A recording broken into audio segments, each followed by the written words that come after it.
ও আল্লাহর বান্দারা, এরে নবীর উম্মতের দল, আল্লাহ পাক রব্বুল আলামিন ইবাদত করবিয়া গুণের মানুষ হয়ে যারা কবরে যাবে এদের জন্য জান্নাত আল্লাহ হাসরের ময়দানে এদের বিনা হিসাবে জান্নাত দিবেন।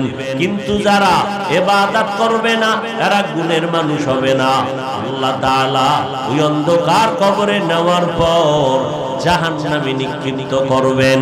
ও আল্লাহর বান্দারা, ও পর্দার আড়ালের আম্মা জান, আল্লাহ পাক হেদায়েতের মালিক যেই ফেরাউন আল্লাহর সাথে চ্যালেঞ্জ দিয়া নিজের খোদা দাবি করলো, ওই ঘরে আমার আল্লাহ মেহেরবানি করে আসিয়াকে ঈমানওয়ালা বানায় দিলেন। এরে আম্মা জান, আসিয়ার মতো এমন একজন আল্লাহর বান্দি বেঈমান ফেরাউনের ঘরে থাইকা আসিয়ার জবানে আল্লাহর নাম উচ্চারণ হয়। ফেরাউন বলে, রে আসিয়া, জবানে কি আওয়াজ দিলা?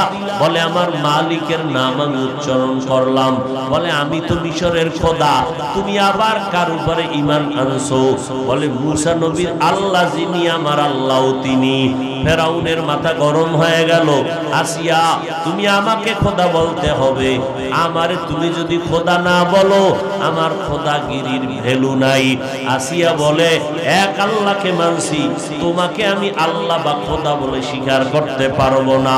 ফেরাউন শেষ পর্যন্ত ওই আসিয়ার উপর অত্যাচার, খানা বন্ধ, পানি বন্ধ, ঘুম বন্ধ, থাকার জায়গা নাই। ও আল্লাহর বান্দারা, শেষ পর্যন্ত ফেরাউন সিদ্ধান্ত নিল আসিয়াকে ফাঁসি দিয়া দুনিয়া থেকে বিদায় দিবে। আসিয়ার যখন এই খবর ছড়ায় গেল ফাঁসি হয়ে যাবে, হাজারো লাখো মানুষ হাজির, এবার শুলিবিদ্ধ করবে আসিয়াকে। আসিয়া চোখের পানি ছেড়ে কান্না করে, ও আল্লাহ, বেঈমানের মোকাবেলায় বিজয় দান করো। ও আল্লাহ, ধৈর্যের মোকাবেলায় তুমি ধৈর্য ধারণ করার তৌফিক দাও, আমি যেন ওর অত্যাচারে তোমাকে ভুলিয়া না যাই। কাঁদতেছেন, মুসা নবী যাইতেছেন। আসিয়া ডাক দিয়ে কয়, ও পয়গম্বর, আল্লাহর মোহাব্বতের একটু আওয়াজ দেন, আমার এখন ফাঁসি হবে, একটু বলেন আমার আল্লাহ এই মুহূর্তে আমার উপরে বেজার না খুশি? মুসা নবী বলে, অনেক খুশি। আল্লাহর নবীর এই কথা শুনিয়া এবার আসিয়া আসমানের দিকে হাত উঠায় দোয়া করে, ক্বালাত রাব্বি ইবনিলি ইনদাকা বাইতান ফিল জান্নাহ ওয়া নাজ্জিনি মিন ফিরআউন ওয়া আমালিহি ওয়া নাজ্জিনি মিনাল কওমিজ জালিমিন। ও আল্লাহ, এত বড় রাষ্ট্র ক্ষমতার মালিকের বউ হইয়া দুনিয়াতে থাকার জায়গা পেলাম না, খানা পেলাম না, অত্যাচারিত হলাম। ও আল্লাহ, মেহেরবানি করে তুমি আমার জন্য তোমার পার্শ্বে জান্নাতে একটা ঘর বানাইয়া দিও। আসিয়া কথা বলে কাঁদতেছেন। হঠাৎ আসিয়ার কান্না বন্ধ, মুস্কি হাসে। ফেরাউন ডাক দিয়া কয়, রে আসিয়া, বিপদ সময় ফাঁসি হবে, হাসো কেন কান্না বন্ধ করে? আসিয়া ডাক দিয়া কয়, আমি দেখি যা তুমি দেখো না, আমি দেখতেছি আমার মাওলা দয়াময় রব্বুল আলামিন জান্নাতে আমার জন্য একটা ঘর বানায় রাখছেন, আমি ছবিটা দেখতেছি। আল্লাহ আমার কলবের চক্ষুটা খুলে দিছে, লক্ষ লক্ষ ফেরেশতারা অপেক্ষায় আছে আমার রূহটা জান্নাতের মধ্যে নেওয়ার জন্য। তাড়াতাড়ি আমাকে শুলিবিদ্ধ করে দাও, আমার এখন মরণটাই আমার জন্য কল্যাণ। এরে পর্দার আড়ালের আম্মা জানেরা, আপনার মতো মা এত বড় বেঈমানের ঘরে থাইকেও যদি আল্লাহকে নিয়ে কবরে যায়, আপনার স্বামী তো নামাজ পড়লে বাধা দেয় না, কোরআন পড়লে বাধা দেয় না, কেন আপনি নামাজ পড়েন না? কেন কোরআন তেলাওয়াত করেন না? এখন থেকে তওবা করে নেন। ও যুবক বাবারা, মা বাবার দোয়া নিয়ে সামনে আগাও, মুরব্বীদের সাথে ভালো আচরণ করো, ওলামায়ে কেরামের সাথে ভালো আচরণ করে দোয়া নিয়ে চলো, গুনাহ থেকে নিজেকে বাঁচাও, আল্লাহর কাছে তওবা করো পেছনের গুনার জন্য। ও দয়ার মালিক, মনে হয় যেন এই ময়দানে আমার মতো গুনাহগার কেউ নাই। গুনার কারণে জিহ্বা নাপাক, অন্তর নাপাক, হাত নাপাক। ও আল্লাহ, মেহেরবানি করে মাফ করে দাও। যারা খাঁটি ভাবে তওবা করবে, আপনার গুনাহ করতে লাগছে 50 বছর, আল্লাহর ক্ষমা করতে 1 সেকেন্ডও লাগবে না। আল্লাহর কাছে তওবা করো যুবক, আর কোনো বাবারে কষ্ট দিবা না, আলেমদের বিরোধিতা করবা না, নবীর সুন্নত অনুযায়ী চলবা, মা বাবার দোয়া নিয়ে চলবা, তাহলে জীবন তোমার সফল। জীবনে গুনাহ করেছো, তওবা করে নাও, মা বাবার সাথে আর অন্যায় না, মোবাইল নিয়ে কোনো গুনাহ না, ওলামায়ে কেরাম পাইলে দোয়া নিয়ে চলবা, নবীর সুন্নত অনুযায়ী চলবা। এরে পর্দার আড়ালের আম্মা জান, আল্লাহর কাছে তওবা করেন, সন্তানের জন্য দোয়া করেন, আল্লাহ নেককার সন্তানের মা বাবা বানায় দিবেন। আল্লাহর এক মাখলুক হলো মৌমাছি। এত সুন্দর বিল্ডিং বানায়,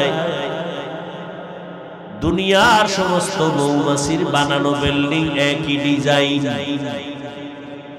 একটা গাছের ডালের নিচের অংশে বিল্ডিংটা বানায়, উপরেও না, রশি দিয়েও বাঁধা নাই। এক একটা বাসার মধ্যে মৌ পোকার 40 কেজি 20 কেজি মধু থাকে। মধুর বোতলগুলোর মুখ খোলা, সব নিচে করা, এক ফোঁটা মধুও গড়ায়া পড়ে না। এদের থাকার জায়গা আলাদা, এদের বেডরুম বাথরুম সব আলাদা। এরে আল্লাহর গোলাম, এই মৌমাছি এত সুন্দর বিল্ডিং বানাইলো, কোনো আঁকা বাঁকা নাই। আল্লাহ কয়, মানুষ তোমার মেধাও বড় দুর্বল, খানার বেলায় তুমি দুর্বল, চলার বেলায় তুমি দুর্বল। তাহলে তোমার মর্যাদা শিক্ষিত হওয়ার কারণে না, জ্ঞানের কারণে না, শক্তির কারণে না, বরং তোমার মধ্যে এমন একটা মেডিসিন আমি আল্লাহ রেখেছি, যেই মেডিসিনটা ফেরেশতার ভেতরে নাই, যেই মেডিসিনটা পশুর মধ্যে নাই। সেই মেডিসিন হলো গুনাহের আকর্ষণ। গুনাহের আকর্ষণ ফেরেশতাদের মধ্যে নাই, তবে পশুর মধ্যে গুনার আকর্ষণ আছে। পশুরা গুনার মজা বুঝে, কিন্তু মানুষের মধ্যে আরেকটু আলাদা। মানুষ গুনার মজাও বুঝে, সাজাও বুঝে। পশু শুধু গুনার মজা বুঝে, সাজা বুঝে না। আল্লাহ পাক বলেন, রে গোলাম, তোমার সামনে গুনার কাজ আসছে, তুমি গুনার মজা পাইয়া যদি সাজার ভয়ে গুনাহটা ছেড়ে দাও, তোমার সম্মান আমি ফেরেশতার থেকেও বাড়ায় দিব। ফেরেশতার থেকেও তোমার মর্যাদা অনেক বেশি। আল্লাহ বলেন, এরে মানুষ, আমি আল্লাহ তোমাদের শ্রেষ্ঠ মর্যাদা দিয়া সম্মানটা যেন টিকাইয়া রাখতে পারো, এই জন্য দুইটা ব্যবস্থাও দিলাম। দুই ব্যবস্থার একটা যদি ছেড়ে দাও, তোমার দুনিয়ার সম্মান সব ভেস্তে যাবে। দুই ব্যবস্থার একটা হলো ব্যক্তি, দ্বিতীয়টা হলো কিতাব। ব্যক্তি হলো আল্লাহর সিলেকশন করা। প্রথম সিঁড়িতে কাতারে আছেন আম্বিয়ায়ে কেরাম, সমস্ত নবীদের মধ্যে শ্রেষ্ঠ রাহমাতুল লিল আলামিন। আল্লাহ যত কিতাব দিয়েছেন, সমস্ত কিতাবের মধ্যে শ্রেষ্ঠ কিতাব হলো কোরআনুল কারীম। আল্লাহর নবী বিদায় বেলা বলে গেলেন, ও দুনিয়ার উম্মতের দল, আমি নবী বিদায় বেলা দুটো জিনিস তোমাদের কাছে রেখে গেলাম, আমানত। চ্যালেঞ্জ দিয়ে গেলাম, এই দুটো জিনিস যদি তোমরা আঁকড়াইয়া ধরে রাখতে পারো, সম্মান কমে যাবে না। এক নম্বরে আল্লাহর কিতাব কোরআন, দ্বিতীয়টা হলো নবীর সুন্নতের আদর্শ। আল্লাহর কসম, ১৫০০ বছর পর আজও তাকাইয়া দেখো রে মুসলমানরা, ও নবীর আশিক, এই দুনিয়াতে সব মুসলিমরা চায় মাদ্রাসা বন্ধ হয়ে যাক, মসজিদ বন্ধ হয়ে যাক, কোরআনের আওয়াজ বন্ধ হয়ে যাক। শুধু অমুসলিমরা চায় না এদের সাথে আবার ইসলামের ব্যানারওয়ালা কিছু মুনাফিকেরাও ভেতরে ভেতরে তাল মিলায়। আছে না নাই? বলে এত ওয়াজ দিয়া লাভ নাই, এত মাদ্রাসা দিয়া লাভ কি, এত কোরআনের বয়ান দিয়া লাভ কি, এইভাবে বাজে কথা বলে। এরপর তাকায় দেখেন সারা দুনিয়া এক হয়ে গেছে মুসলমানের বিরুদ্ধে।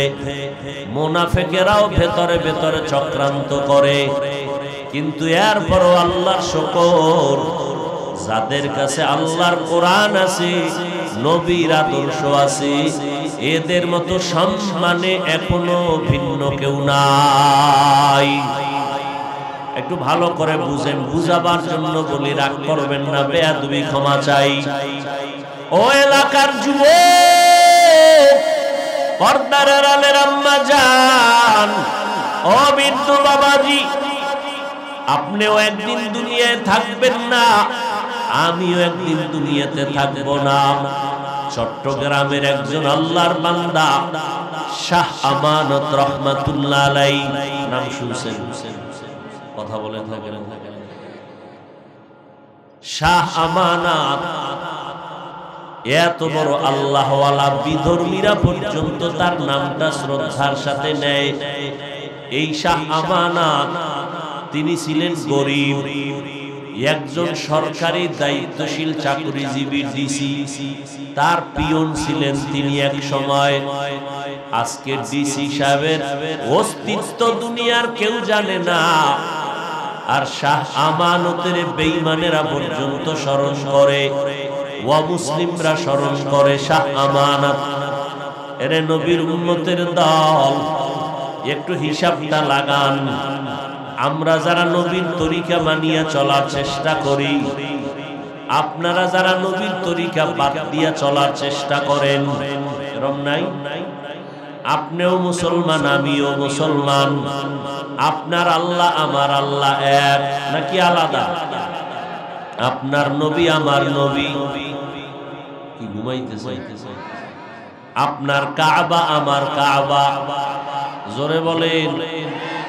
আমার ধর্ম আপনার ধর্ম, আপনাদের কালেমা আমার কালেমা, আপনাদের কোরআন হাদিস আমার কোরআন হাদিস। আপনি আমি দুনিয়াতে আসছি, সিস্টেম ছিল সব এক। নাকি আপনারা লুঙ্গি পরে আসছিলেন? বিদায় বেলার সিস্টেম হবে, তাও পুরুষের কাফন 3টা, মহিলাদের কাফনের কাফন 5টা, কালার হবে আলাদা।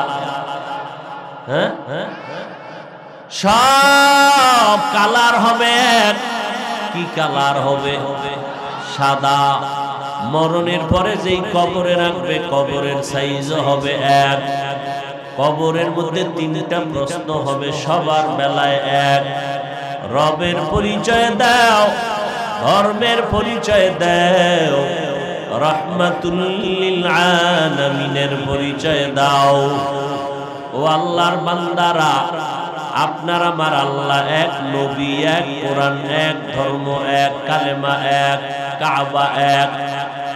কিন্তু আপনি মুসলমান, আমিও সেই নবীর উম্মত মুসলমান। আপনার টুপি মাথায় দিতে লজ্জা লাগে, আর আমি মুসলমান, আমার টুপি মাথায় না দিলে লজ্জা লাগে। আপনি মসজিদে ঢুকতে লজ্জা পান, আমি মসজিদে না ঢুকলে লজ্জা পাই। আপনি পর্দা করতে লজ্জা পান, আমি পর্দা না করলে লজ্জা পাই।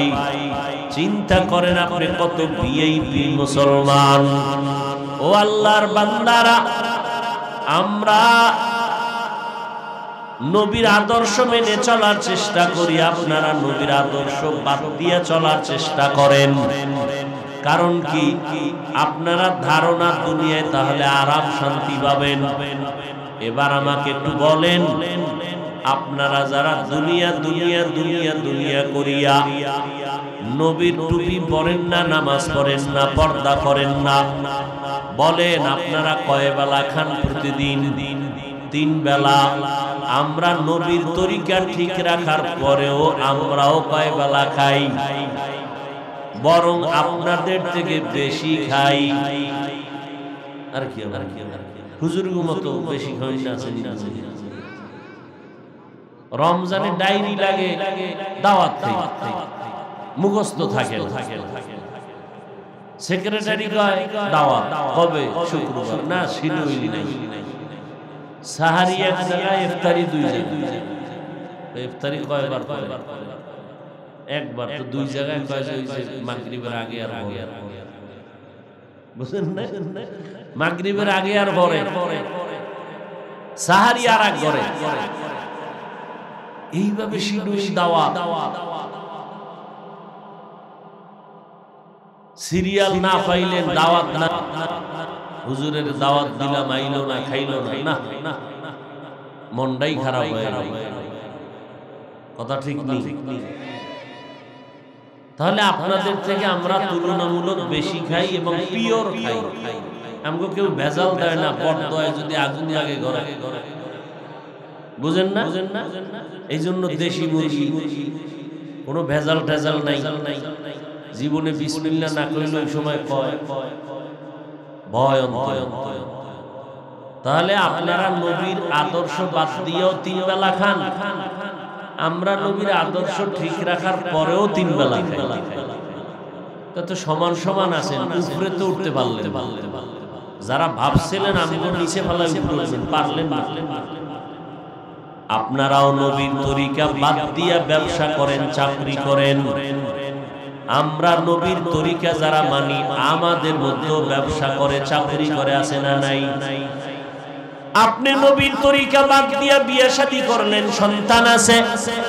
আমাদের মধ্যে বিয়ে শাদী করনেওয়ালা, সন্তানওয়ালা আছে, নবীর তরিকা ঠিক রাখিয়া। তাহলে আপনি বেশি আগাইতে পারেন নাই, আমাদের তুলনায় আপনি মোটেও আগাইতে পারেন নাই। বরং তুলনামূলক দেখা যায় অশান্তি আপনার বেশি, আপনার মুসিবত বেশি। ডাইনিং টেবিলে খানার অভাব নাই, খাওয়ার অভাব। খানার আইটেম রেডি, খাওয়া যাবে না, রেড সিগন্যাল লাগানো, ডাক্তারের কাইলে মরণ। ঠিক নেই? আপনার কোনোটার অভাব নাই, কিন্তু মনের শান্তির বড় অভাব।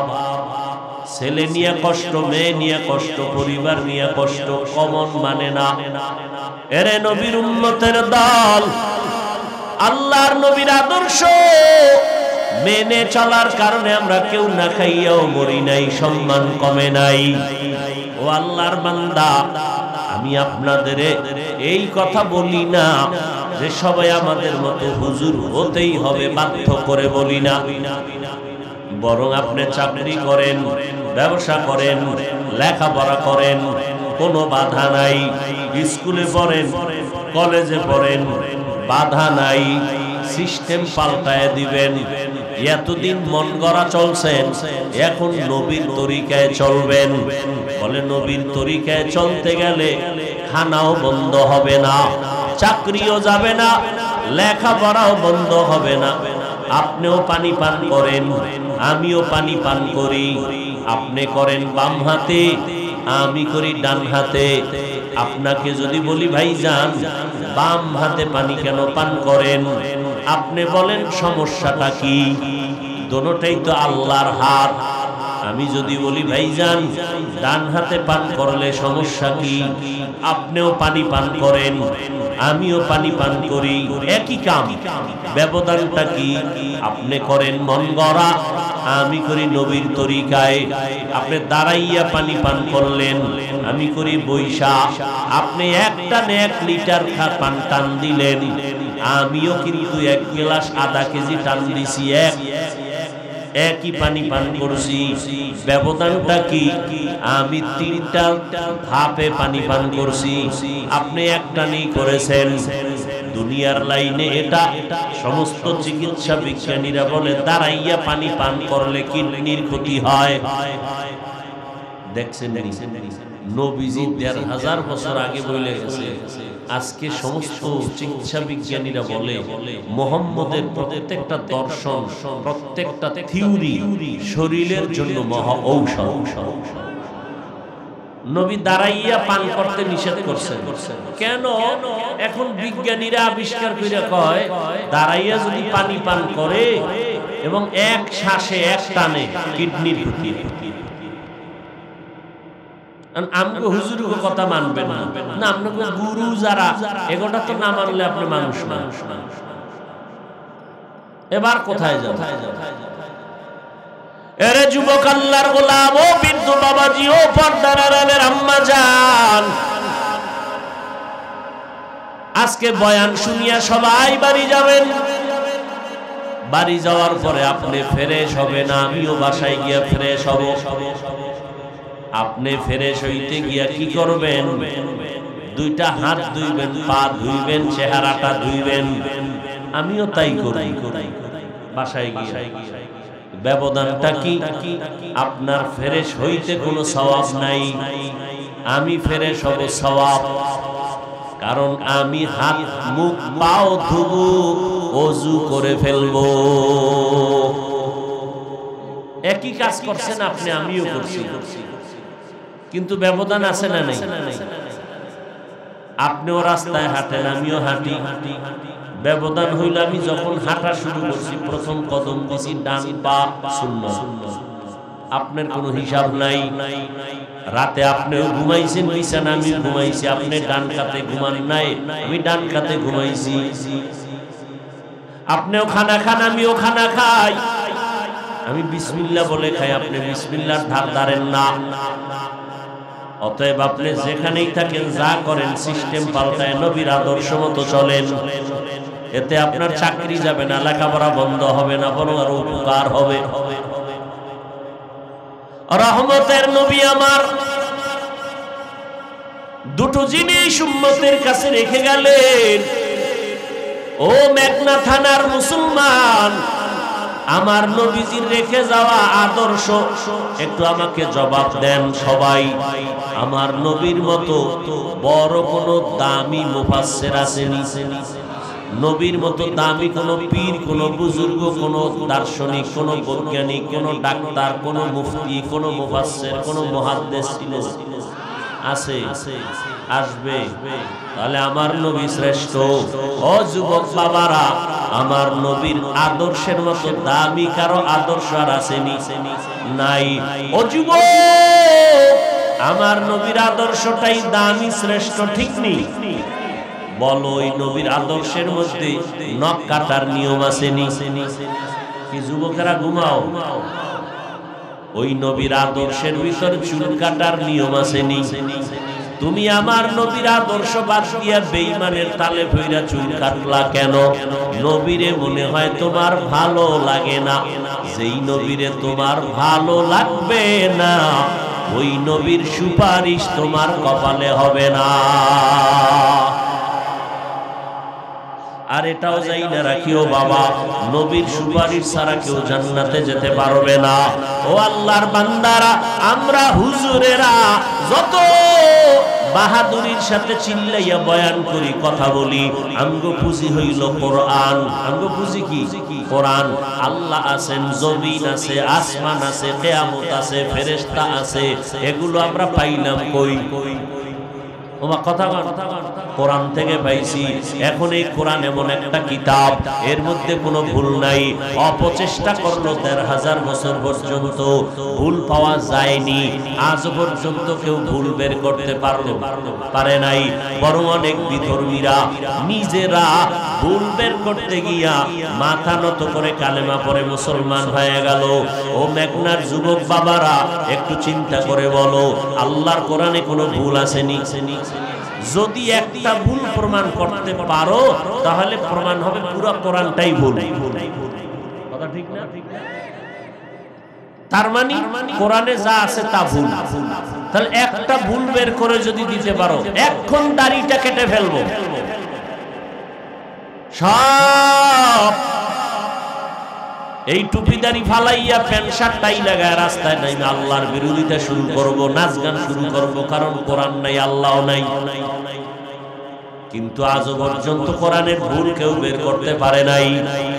ও অতএব তোমার বিবেকের কাছে একটু প্রশ্ন রেখে গেলাম, ওই কোরআন যদিও তোমার অন্তর বলে সত্য, ওই কোরআনে যত কথা আছে তাও সত্য, ঠিক নি? এবার একটু জবাব দাও বাবারা, ওই কোরআনে জান্নাতের বয়ান আসেনি, জাহান্নামের বয়ান আসেনি, সত্য না মিথ্যা? কে জান্নাতে যাবে কে জাহান্নামে যাবে আল্লাহ তাও বলেন, ইন্নাল আবরারা লাফি নাঈম ওয়া ইন্নাল ফুজ্জারা লাফি জাহিম।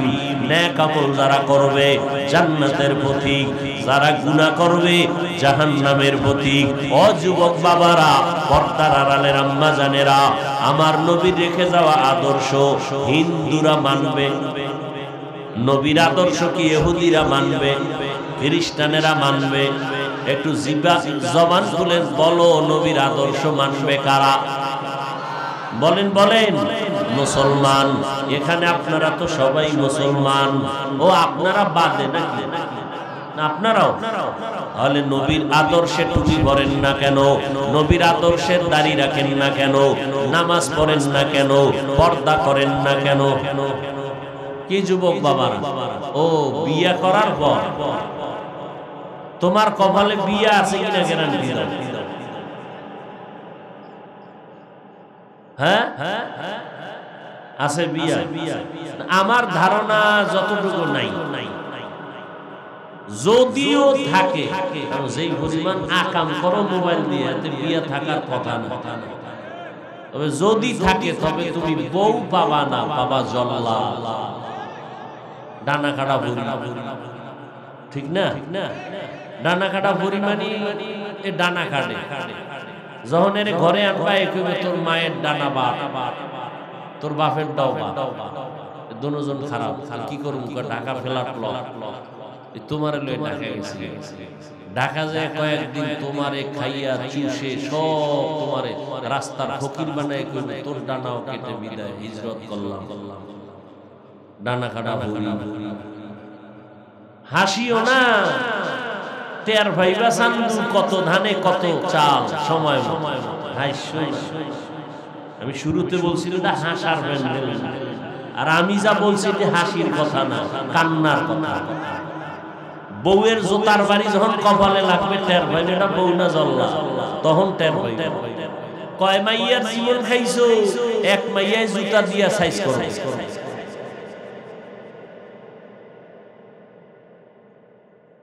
সারাটা রাত মোবাইলে কবিরা গুনাহ করেছো,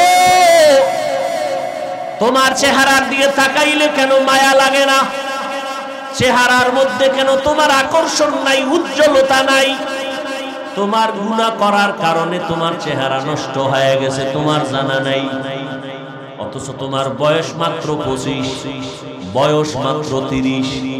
এই বয়সে তো চেহারা নষ্ট হতে পারে না, অথচ তোমার দিকে তাকাইলে মনে হয় যেন কার্টুন কার্টুন ভাব, চেহারার মধ্যে কোনো উজ্জ্বলতা নাই।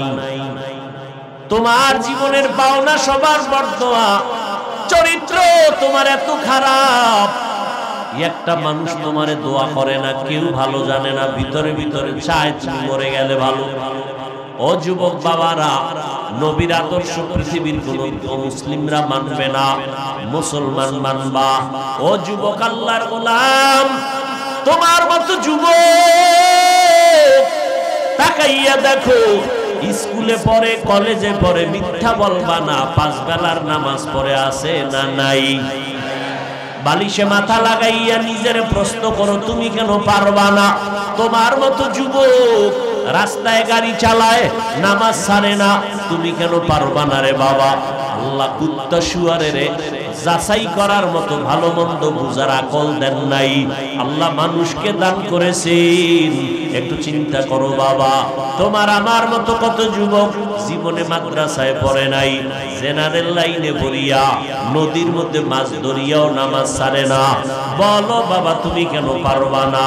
তোমার মতো সন্তান র্যাব, আর্মি, পুলিশ, বিডিআরের চাকরি করে, নামাজ ছাড়ে না, তুমি কেন পারবা না? তোমার মতো সন্তান ময়দানে কৃষিকাজ করে, নামাজ বাদ দেয় না, তুমি কেন পারবা না রে বাবা? আল্লাহর ভয় কি তোমার অন্তরে নাই? আজকে যত বেশি বেশি নেক আমল সাহাবায়ে কেরাম করলেন, কিন্তু এরপরও তারা কান্না করে মরণ পর্যন্ত চলে গেলেন। আল্লাহর আযাবের ভয়ের কান্না। ও আল্লাহর বান্দারা, কই তুমি চলছো? আজকে তোমার মতো যুবক জেনারেল লাইনে থাকিও যদি নামাজ পড়ে, তুমি কেন পারবা না রে বাবা? ও বৃদ্ধ বাবাজিরা, আপনার মতো কত বুড়া মানুষ হাতে লাঠি নিয়া মসজিদে গিয়া টোকায় টোকায় গিয়া নামাজ পড়ে ছাড়ে না, আপনারা কেন পারবেন না? ও পর্দার আড়ালের আম্মা জানেরা, এতক্ষণ আপনাদের সন্তানদের অনেক কথা শুনাইছি।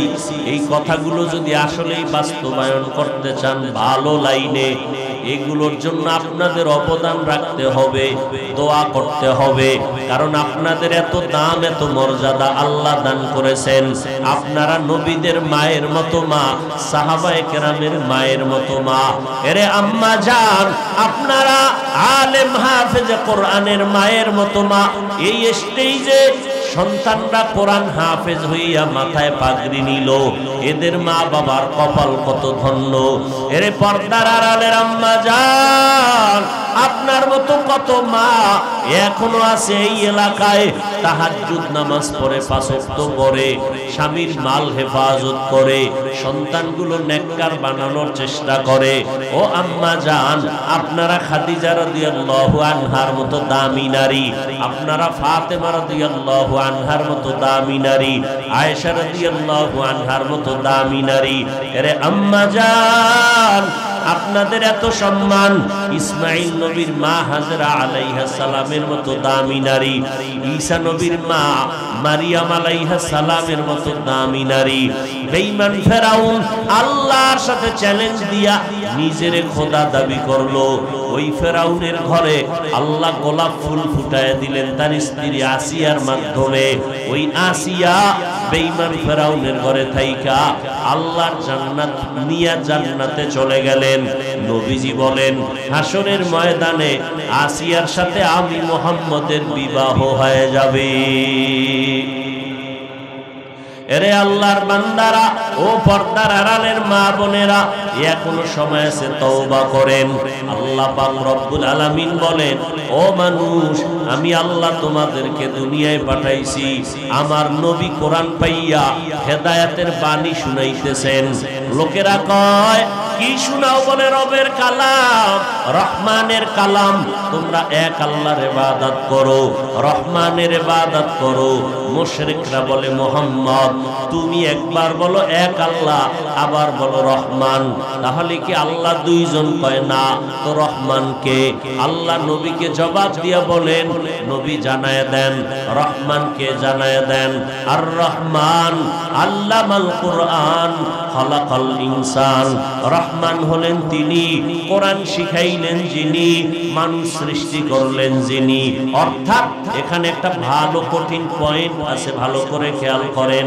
আল্লাহ বলেন, আমি কেমন রহমান, আগে কোরআন শিখাইছি, তারপরে মানুষ বানাইছি। অথচ বাস্তব তার উল্টা, আগে আল্লাহ আমাদের বানাইছেন, পরে আমাদের কোরআন শিক্ষার তৌফিক দিছেন। আমরা আগে দুনিয়াতে আইসা এরপরে বড় হইয়া কোরআন শিখলাম। অথচ আল্লাহ তার উল্টা বলে, আমি আগে মানুষ বানাই নাই, আগে কোরআন শিখাইছি, তারপরে আমি মানুষ বানাইছি। আল্লাহ উল্টা কেন বললেন? তার জবাবটা ভালো করে শুনেন। এরে নবীর উম্মতের দল, আল্লাহ পাক কেন উল্টা বললেন যে আমি আগে কোরআন শিখাইয়া পরে মানুষ বানাইছি? তার ব্যাখ্যাটা শুনে নেন। আল্লাহর আদালতে এই যে আমরা এত মানুষ, সব মানুষের দাম নাই। কিছু মানুষ আছে বংশগত মানুষ, কিছু মানুষ আছে জন্মগত মানুষ। আল্লাহর কাছে বংশগত মানুষের সফলতা নাই, বংশ জন্মগত মানুষেরও কামিয়াবি হবে না। আল্লাহর কাছে একদল মানুষের দাম হবে বিনা হিসাবে জান্নাত। ওই মানুষ হবে এক একমাত্র গুণের মানুষ, আদর্শের মানুষ। এরা আদম নবীর বংশে জন্ম নিলেও লাভ নাই যদি গুণের মানুষ না হয়। এবার বোঝা দরকার গুণের মানুষ কাকে বলে, ভালো করে বোঝার চেষ্টা করেন। আমি যে মাইকের সামনে কথা বলি, চিন্তা করেন যেই বস্তুটা যেই কাজের জন্য বানায় ওই কাজটা হলো ওই বস্তুটার গুণ। মাইকওয়ালা মাইক বানাইছে আওয়াজ দেওয়ার জন্য, আওয়াজ দেওয়া মাইকের গুণ। বাতিওয়ালা বাতি বানাইছে আলো দেওয়ার জন্য, আলো দেওয়া বাতির গুণ। ঠিক নেই? যেই জিনিসটা যেই কাজের জন্য বানায় ওই কাজ হলো ওই জিনিসের গুণ। বলেন তো মানুষ বানাইছেন কেন? কি জন্য? বিড়ি টানার জন্য, একমাত্র ইবাদতের জন্য। ইবাদত আল্লাহর ইবাদতের জন্য মানুষ বানাইছেন। তাহলে যেই জিনিসটা যেই কাজের জন্য বানায় ওই কাজটাই হলো ওই জিনিসের গুণ। মানুষের কাজ কি? তাহলে মানুষের গুণ কি? দেখছেন মানুষের গুণ কি? ইবাদত করা। ইবাদত করলে সে গুণের মানুষ। মাইকের গুণ কি? আওয়াজ দেওয়া। বাতির গুণ কি? আলো দেওয়া। মাইক যদি আওয়াজ না দেয় বলবে ফালায় দাও, এটা গুণের মাইক না। বাতি যদি আলো না দেয় বলবে ভেঙ্গে ফেলো, এটা গুণের বাতি না। মানুষ বানাইছেন কেন? ইবাদতের জন্য। ইবাদত করা মানুষের গুণ। এখন যদি মানুষ ইবাদত না করে আল্লাহ বলবে ফেরেশতা এরে লাঠি দিয়া জাহান্নামে ফালায় দাও, এটা গুণের মানুষ। কিন্তু ইবাদত যে করবেন মন গড়া না নিয়ম লাগবে? নিয়ম জানার জন্য লাগবে কোরআন। কোরআন থেকে কোরআন ইবাদতের নিয়ম জানো। বলে আমি কোরআন পারি না, হাদিস ধরো পারি না। কোরআন হাদিস যারা জানে ওলামায়ে কেরাম তাদের কাছে যাও, যাইয়া কোরআন শিখিয়া নিয়ম অনুযায়ী ইবাদত করো, তো তুমি গুণের মানুষ। এই দিকটা ইঙ্গিতের জন্য আল্লাহ বলছেন আর রহমান আল্লামাল কুরআন খালাকাল ইনসান। আমি এমন রহমান, কোরআন শিখাইছি তারপরে মানুষ বানাইছি। অর্থাৎ যারা কোরআন শিখিয়া ইবাদত করবে সঠিকভাবে তারা গুণের মানুষ। এই গুণের মানুষ আল্লাহর জান্নাত পাবে। অতএব গুণের মানুষ হতে হলে ইবাদত লাগবে। ইবাদত বুঝতে শিখতে হলে কোরআন লাগবে। কোরআন শিখতে বুঝতে হলে উলামায়ে আহলে হক লাগবে। এই গুণের মানুষের জন্য আল্লাহ জান্নাত বানাইছেন। ইবাদত করা মানুষের গুণ। যারা সঠিকভাবে ইবাদত করবে, ইবাদত মানে সারা রাত জায়নামাজে বসে থাকা না, সারা দিন রোজা রাখা ইবাদত না। আপনি ব্যবসা করেন ইবাদত, আপনি চাকরি করবেন ইবাদত, আপনি লেখাপড়া করবেন ইবাদত। সব হতে হবে আল্লাহর জন্য, নবীজির তরিকায়। যা করবেন সব ইবাদত। ও আল্লাহর বান্দারা, এর নবীর উম্মতের দল, আল্লাহ পাক রব্বুল আলামিন ইবাদত করবিয়া গুণের মানুষ হয়ে যারা কবরে যাবে এদের জন্য জান্নাত আল্লাহ হাসরের ময়দানে এদের বিনা হিসাবে জান্নাত দিবেন। কিন্তু যারা ইবাদত করবে না তারা গুণের মানুষ হবে না। আল্লাহ তাআলা ওই অন্ধকার কবরে নেওয়ার পর জাহান্নামে নিক্ষিপ্ত করবেন। ও আল্লাহর বান্দারা, ও পর্দার আড়ালের আম্মা জান, আল্লাহ পাক হেদায়েতের মালিক। যেই ফেরাউন আল্লাহর সাথে চ্যালেঞ্জ দিয়া নিজের খোদা দাবি করলো, ওই ঘরে আমার আল্লাহ মেহেরবানি করে আসিয়াকে ঈমানওয়ালা বানায় দিলেন। আরে আম্মা জান, আসিয়ার মতো এমন একজন আল্লাহর বান্দি বেঈমান ফেরাউনের ঘরে থাইকা আসিয়ার জবানে আল্লাহর নাম উচ্চারণ হয়। ফেরাউন বলে, রে আসিয়া, জবানে কি আওয়াজ দিলা? বলে, আমার মালিকের নাম আমি উচ্চারণ করলাম। বলে, আমি তো মিশরের খোদা, তুমি আবার কার উপরে ঈমান আনছো? বলে, মুসা নবীর আল্লাহ যিনি আমার আল্লাহ তিনি। ফেরাউনের মাথা গরম হয়ে গেল। আসিয়া, তুমি আমাকে খোদা বলতে হবে। আমারে তুমি যদি খোদা না বলো আমার খোদাগিরির ভ্যালু নাই। আসিয়া বলে, এক আল্লাহকে মানছি, তোমাকে আমি আল্লাহ বা খোদা বলে স্বীকার করতে পারবো না। ফেরাউন শেষ পর্যন্ত ওই আসিয়ার উপর অত্যাচার, খানা বন্ধ, পানি বন্ধ, ঘুম বন্ধ, থাকার জায়গা নাই। ও আল্লাহর বান্দারা, শেষ পর্যন্ত ফেরাউন সিদ্ধান্ত নিল আসিয়াকে ফাঁসি দিয়া দুনিয়া থেকে বিদায় দিবে। আসিয়ার যখন এই খবর ছড়ায় গেল ফাঁসি হয়ে যাবে, হাজারো লাখো মানুষ হাজির, এবার শুলিবিদ্ধ করবে আসিয়াকে। আসিয়া চোখের পানি ছেড়ে কান্না করে, ও আল্লাহ, বেঈমানের মোকাবেলায় বিজয় দান করো। ও আল্লাহ, ধৈর্যের মোকাবেলায় তুমি ধৈর্য ধারণ করার তৌফিক দাও, আমি যেন ওর অত্যাচারে তোমাকে ভুলিয়া না যাই। কাঁদতেছেন মুসা নবী, যাইতেছেন। আসিয়া ডাক দিয়ে কয়, ও পয়গম্বর, আল্লাহর মোহাব্বতের একটু আওয়াজ দেন, আমার এখন ফাঁসি হবে, একটু বলেন আমার আল্লাহ এই মুহূর্তে আমার উপরে বেজার না খুশি? মুসা নবী বলে, অনেক খুশি। আল্লাহর নবীর এই কথা শুনিয়া এবার আসিয়া আসমানের দিকে হাত উঠায় দোয়া করে, ক্বালাত রাব্বিবনি লি ইনদাকা বাইতান ফিল জান্নাহ ওয়া নাজ্জিনি মিন ফিরআউন ওয়া আমালিহি ওয়া নাজ্জিনি মিনাল কওমিজ জালিমিন। ও আল্লাহ, এত বড় রাষ্ট্র ক্ষমতার মালিকের বউ হইয়া দুনিয়াতে থাকার জায়গা পেলাম না, খানা পেলাম না, অত্যাচারিত হলাম। ও আল্লাহ, মেহেরবানি করে তুমি আমার জন্য তোমার পার্শ্বে জান্নাতে একটা ঘর বানাইয়া দিও। আসিয়া কথা বলে কাঁদতেছেন। হঠাৎ আসিয়ার কান্না বন্ধ, মুস্কি হাসে। ফেরাউন ডাক দিয়া কয়, রে আসিয়া, বিপদ সময় ফাঁসি হবে, হাসো কেন? কান্না বন্ধ করে আসিয়া ডাক দিয়া কয়, আমি দেখি যা তুমি দেখো না, আমি দেখতেছি আমার মাওলা দয়াময় রব্বুল আলামিন জান্নাতে আমার জন্য একটা ঘর বানায় রাখছেন, আমি ছবিটা দেখতেছি। আল্লাহ আমার কলবের চক্ষুটা খুলে দিছে, লক্ষ লক্ষ ফেরেশতারা অপেক্ষায় আছে আমার রূহটা জান্নাতের মধ্যে নেওয়ার জন্য।